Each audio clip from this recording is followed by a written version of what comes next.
Salut tout le monde, ici Julie Boulanger. Bienvenue à tous les cinéphiles de Ciné Entracte. Aujourd'hui, nous avons la chance d'enregistrer l'émission au Chic Manoir Saint-Sauveur dans le cadre de l'événement Ciné-Québec et dans le miroir du restaurant. À l'émission aujourd'hui, je suis bien énervée, bien contente de vous présenter toute l'équipe de Dans une galaxie près de chez vous 2. À tous, bon cinéma!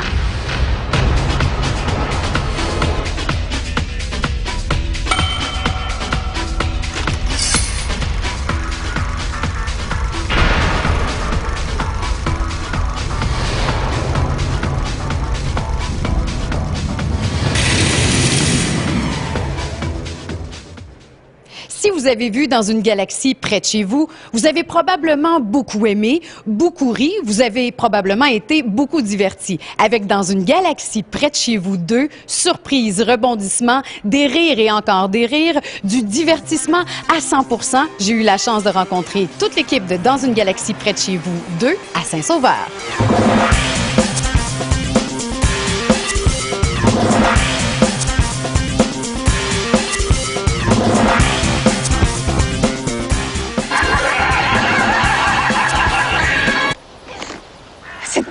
Faux ici! Et avec Claude Legault pour Dans une galaxie près de chez vous 2, j'imagine que le monsieur est content. Oui, il est content, il a hâte que ça sorte. Ben oui. Il est tanné de se faire harceler par les fans de Galaxy. Quand ça sort quand? Il n'y a pas de journée où on se fait pas harceler. Et puis, si tu t'étais pas fait achaler par les fans, est-ce que par plaisir personnel, tu aurais quand même décidé de sortir une galaxie près de chez vous 2? Oui, c'est clair qu'on le faisait de toute façon. En fait, on l'aurait pas fait si on n'aurait pas été bon. On n'aurait pas écrit quelque chose. Mais là, je pense qu'on a écrit quelque chose d'assez niaiseux, d'assez drôle. Et qu'est-ce qui va se passer dans le deuxième film? Figure-toi donc qu'ils sont dans l'espace, Mais t'es-tu sérieux? dans un vaisseau spatial. Et ils cherchent une planète habitable où déménager 6 milliards de tata. Et mais là, ils vont rencontrer des problèmes majeurs parce qu'ils envoient des sondes à travers l'espace qui leur donnent des renseignements, mais leur dernière sonde, ils la perdent. Et tous les renseignements sont dans à savoir s'il y a des planètes à tel ou tel endroit. Et sans la sonde, ils sont comme aveugles. Le vaisseau est aveugle. Alors, ils doivent retrouver la sonde. Alors, l'aventure nous amène à la recherche de la sonde. Et là, ils vont découvrir, quand ils vont peut-être retrouver la sonde, quelque chose qui va vraiment les décourager. Et est-ce qu'on peut savoir en exclusivité Non. cette chose? Ben, Ouais, donc! ben non. Mais non, mais comment je pourrais te convaincre, mettons, là? Ben, combien? Et parle-moi du plateau de tournage, comment ça s'est passé?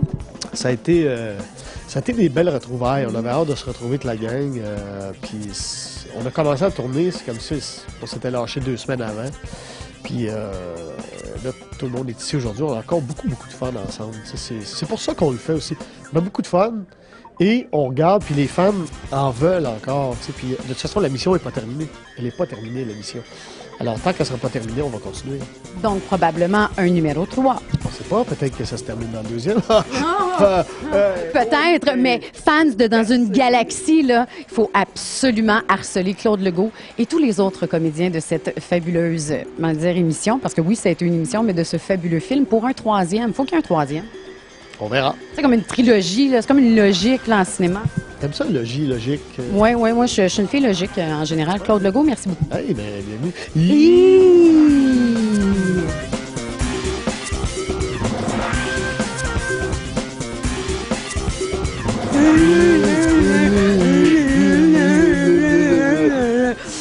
Parlons maintenant de Dans une galaxie près de chez vous 2.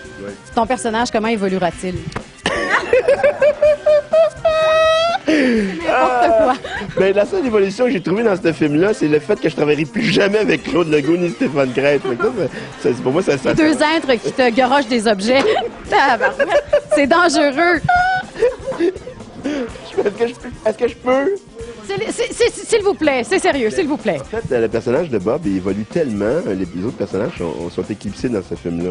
Et ça, c'est un peu triste, des fois, que la caméra reste sur eux autres. Mais bon, je veux dire, j'ai fait un beau travail dans ce film-là. Je considère que les autres ont fait un travail moyen.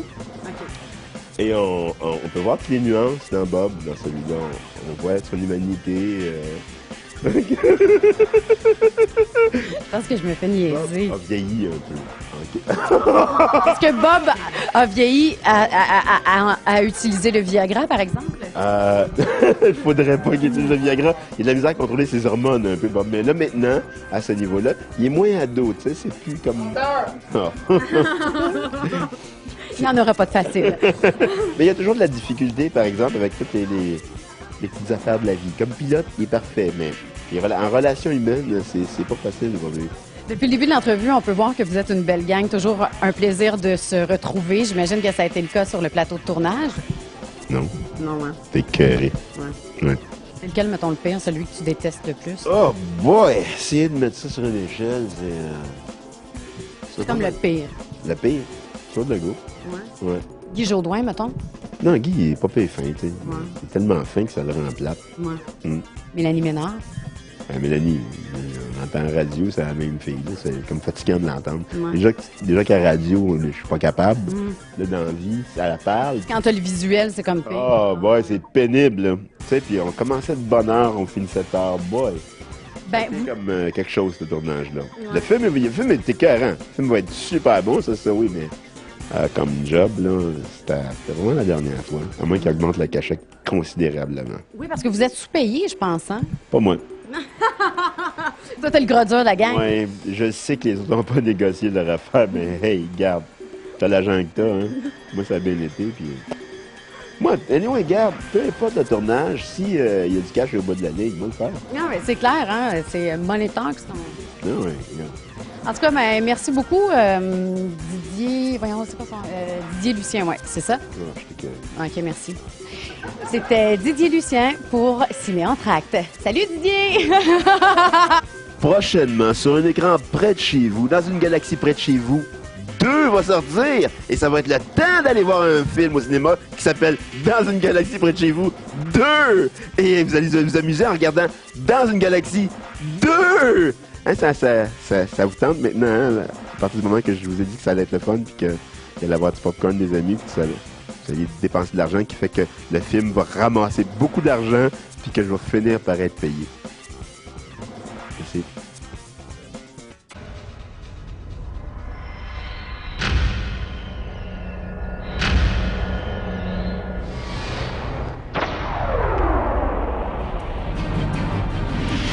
Ce message s'adresse à tous les habitants de la Terre. Après avoir parcouru plus de 412 000 milliards de kilomètres pour se lancer à la recherche d'une nouvelle planète où déménager les terriens. Chers amis, notre voyage arrive à sa fin. C'est qui le capitaine ici? Aïe, ça va faire! Je suis le capitaine Charles Bonneau du Romano Fufard. Pourquoi aller voir un deuxième film? Eh bien, parce qu'il y en a eu un premier. Et que peut-être il y en aura un troisième. Ça se glisse entre les deux. C'était le capitaine Charles Bonneau du Romano Fufard, car, comme dit le grand Jules César, c'est ça qu'est ça. Parle-moi de ce deuxième film. Ben, j'ai l'impression qu'on va se rapprocher plus de la série télé. Les gens qui aimaient la série télé, la folie de voir des gags, un gag à la seconde, c'est plus ce qu'on va avoir dans le deuxième film. Le premier film était plus près des émotions, je dirais. On prenait le temps d'expliquer une histoire. C'est la même chose, mais plus de gags, je crois, dans le deuxième. Capitaine Patnaud, il évolue comment dans le deuxième film? C'est drôle parce qu'il évolue comme dans la vie. Il est fatigué. Quand j'ai tourné ce film-là, je commençais à c'est quoi? C'était très difficile pour moi parce que je me levais à 3 h le matin, 4 h j'étais à la station, je fais mes petits papiers. Mais quand je terminais à la station, il était 9 h 30, on tournait pas très loin. À 10 h moins quart, je commençais le tournage de Dans une galaxie et ça filait jusqu'à 10 h le soir et ainsi de suite. C'était le jour de la marmotte. J'étais hyper fatigué et j'ai rappelé les producteurs après en leur disant « Mais est-ce que ça passe? » Elle a dit « Oui, t'avais l'air fatigué, mais c'est correct dans le film, t'es fatigué. » Je vais « Ah! » Donc le capitaine est très fatigué. Le vaisseau est rendu un petit peu plus rouillé. Les membres d'équipage ne m'écoutent plus très bien. On voit dans la bande-annonce, un moment donné, qu'on dit « Hey, c'est qui le capitaine ici? » Encore lui. Encore lui. Tu sais, c'est un peu l'ambiance qui règne. Et à un moment donné, ben, il faut essayer de trouver une planète et on trouve quelque chose. Oui, je le sais, j'ai essayé de le savoir et je n'ai pu le savoir. Fait que bref, ton personnage est un peu le reflet de ta personnalité. Maintenant, le vaisseau rouillé, tout ça, tu t'en viens vieux, Guy, et tout. Je suis vieux. Ça fait longtemps, moi, depuis que je suis né que je suis vieux. C'est vrai, j'ai une vieille âme. Je sais pas si c'est comme, tu sais, moi, depuis que je vois, mettons, Janine Dusto, depuis que je suis petite, elle a toujours été pareille. Je sais pas si toi, tu vas comme toujours. Ben oui. Oui, parce que depuis que je suis née, je vois Guy Jodoin de la même façon.